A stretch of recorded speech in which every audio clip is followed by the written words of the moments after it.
Kantara chapter 1 ಸಿನೆಮಾದ ಯಶಸ್ಸಿನ ಬೆನ್ನಲ್ಲೇ ಕಾಂತಾರ ಚಿತ್ರತಂಡ ಇಂದು ದೈವದ ಹರಕೆ ತೀರಿಸಿದೆ. ಮಂಗಳೂರಿನ ಬಾರೆಬೈಲ್ ವರಾಹ ಪಂಜುರ್ಲಿ, ಜಾರಂದಾಯ ಮತ್ತು ಬಂಟ ದೈವಸ್ಥಾನದಲ್ಲಿ ಕಾಂತಾರ ಚಿತ್ರತಂಡದ ಹರಕೆಯ ನೇಮ ನಡೆದಿದೆ.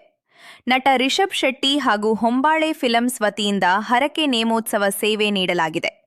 ಪತ್ನಿ ಮಕ್ಕಳ ಜೊತೆ ನೇಮೋತ್ಸವಕ್ಕೆ ರಿಷಬ್ ಶೆಟ್ಟಿ ಆಗಮಿಸಿದ್ದರು. ಗಗ್ಗರ ಸೇವೆ ಜೊತೆಗೆ ಅನ್ನ ಸಂತರ್ಪಣೆ ಕಾರ್ಯದಲ್ಲಿ ಕಾಂತಾರ ಚಿತ್ರತಂಡ ಭಾಗಿಯಾಗಿತ್ತು. ಈ ವೇಳೆ ನಿರ್ಮಾಪಕ ವಿಜಯ್ ಕಿರಂಗದೂರು, ನಿರ್ದೇಶಕ ಸಂತೋಷ್ ಆನಂದರಾಮ್ ಸೇರಿದಂತೆ ಕಾಂತಾರ ಚಿತ್ರದ ಹಲವು ನಟರು ಇದ್ದರು. ಕಳೆದ ಏಪ್ರಿಲ್ನಲ್ಲಿ ಇದೇ ದೈವಸ್ಥಾನದ ನೇಮೋತ್ಸವದಲ್ಲಿ ರಿಷಬ್ ಶೆಟ್ಟಿ ಭಾಗಿಯಾಗಿದ್ದರು. ಆ ವೇಳೆ ರಿಷಬ್ ಶೆಟ್ಟಿಗೆ ದೈವ ಎಚ್ಚರಿಕೆಯನ್ನು ಕೊಟ್ಟಿತ್ತು.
ಧರ್ಮಸ್ಥಳದಲ್ಲಿ ಶವಹೂತ ಪ್ರಕರಣಕ್ಕೆ ಸಂಬಂಧಿಸಿದಂತೆ ದೂರುದಾರನಾಗಿ ಬಂದು ಬಳಿಕ ಆರೋಪಿಯಾಗಿ ಜೈಲಿನಲ್ಲಿರುವ ಮಾಸ್ಕ್ ಮ್ಯಾನ್ ಚಿನ್ನಯ್ಯನಿಗೆ ಜಾಮೀನು ಸಿಕ್ಕಿ 1 ವಾರ ಕಳೆದಿದೆ. ಆದರೂ ಆತ ಇನ್ನೂ ಶಿವಮೊಗ್ಗ ಜೈಲಿನಲ್ಲೇ ಇದ್ದಾನೆ. ಧರ್ಮಸ್ಥಳದಲ್ಲಿ ಶವಗಳನ್ನು ಹೂತು ಹಾಕಿದ್ದೇನೆ ಎಂದು ಹೇಳಿ ದೂರು ನೀಡಿದ್ದ ಚೆನ್ನಯ್ಯ ಬಳಿಕ ತಾನು ಹೇಳಿದ್ದು ಸುಳ್ಳು ಎಂದು ಹೇಳಿ ಆರೋಪಿಯಾಗಿ ಬದಲಾಗಿದ್ದ.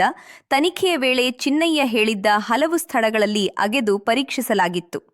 ಈ ನಡುವೆಯೇ ಚಿನ್ನಯ್ಯ ಹೇಳಿಕೆ ಬದಲಿಸಿ ತಾನು ಸುಳ್ಳು ಸಾಕ್ಷ್ಯ ಹೇಳಿರುವುದಾಗಿ ಎಸ್ಐಟಿ ಮುಂದೆ ಒಪ್ಪಿಕೊಂಡಿದ್ದ.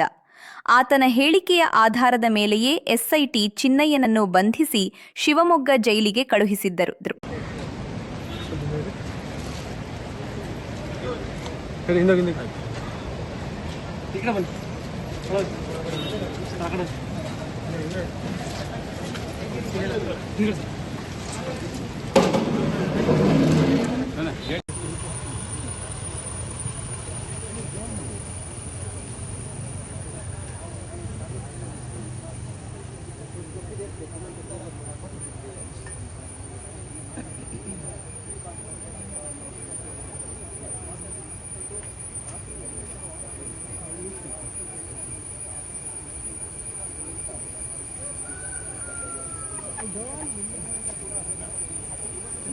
ಹೊಸ ಅಪ್ಡೇಟ್ಸ್ಗಳಿಗೆ ಡೌನ್ಲೋಡ್ ಮಾಡಿ ಮೆಗಾ ಮೀಡಿಯಾ ಟಿವಿ 24x7 ಮನರಂಜನೆ ಹಾಗೂ ಸುದ್ದಿಗಳ ಆಂಡ್ರಾಯ್ಡ್ ಆಪ್ ಹಾಗೂ ನೋಡ್ತಾ ಇರಿ ಮೆಗಾ ಮೀಡಿಯಾ ನ್ಯೂಸ್ ವೆಬ್ಸೈಟ್.